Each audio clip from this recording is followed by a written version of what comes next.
আসসালামু আলাইকুম সবাইকে। সবাই কেমন আছেন? আমি আল্লাহর রহমতে ভালো আছি। তো আজকে আমি আমার একটা সবজি রেসিপি শেয়ার করব আপনাদের সাথে। আমি নিয়েছি ব্রাসেল স্প্রাউট।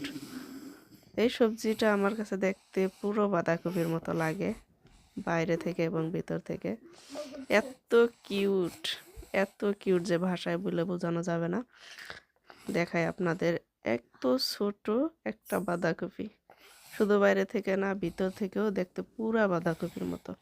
আমি আপনাদেরকে কাইটেও দেখাইতেছি। এটার ভাজি অনেক বেশি স্বাদ, অনেক বেশি মজা লাগে যদি পোড়া পোড়া করে ভাজি আর কি। তো আমি এটাকে একটু ভাপ দিয়ে তেলের মধ্যে পোড়া পোড়া করে ভেজে নেব। দেখেন কাটতেছি, পুরা বাঁধাকপির মতো লাগতেছে দেখতে। উপরের পাতাগুলা ফালাই দিলাম, যেগুলা ছোট পাতা একটু শক্ত হয়ে গেছে।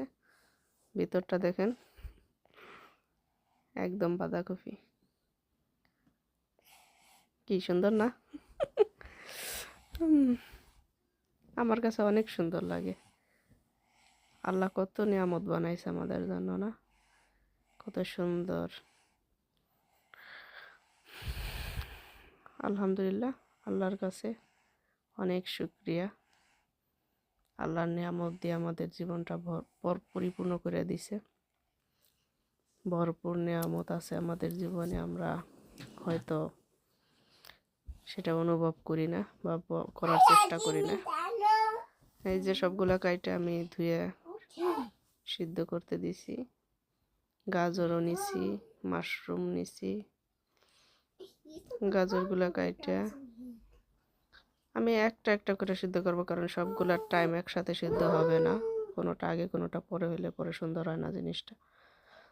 তো আমি এক পদ করে সিদ্ধ করব আর তুলে রাখবো আলাদা বাটিতে।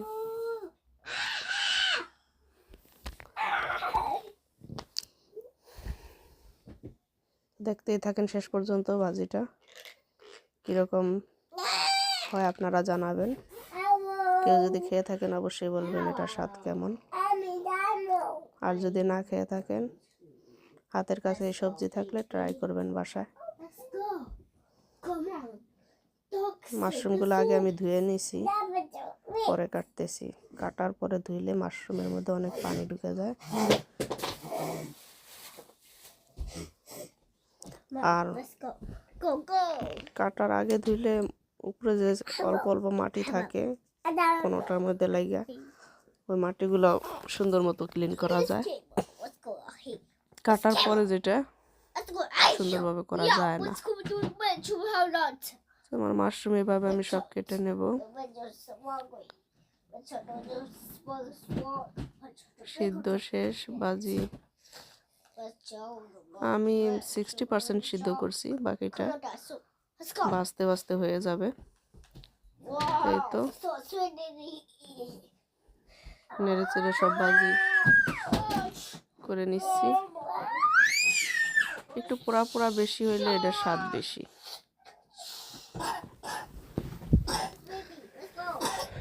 যেটা পোড়া ছাড়া থাকে ওটার থেকে পোড়াটা বেশি স্বাদ লাগে। এই তো আমার ভাজি প্রায় করা শেষ। সবাই জানাবেন কেমন হয়েছে।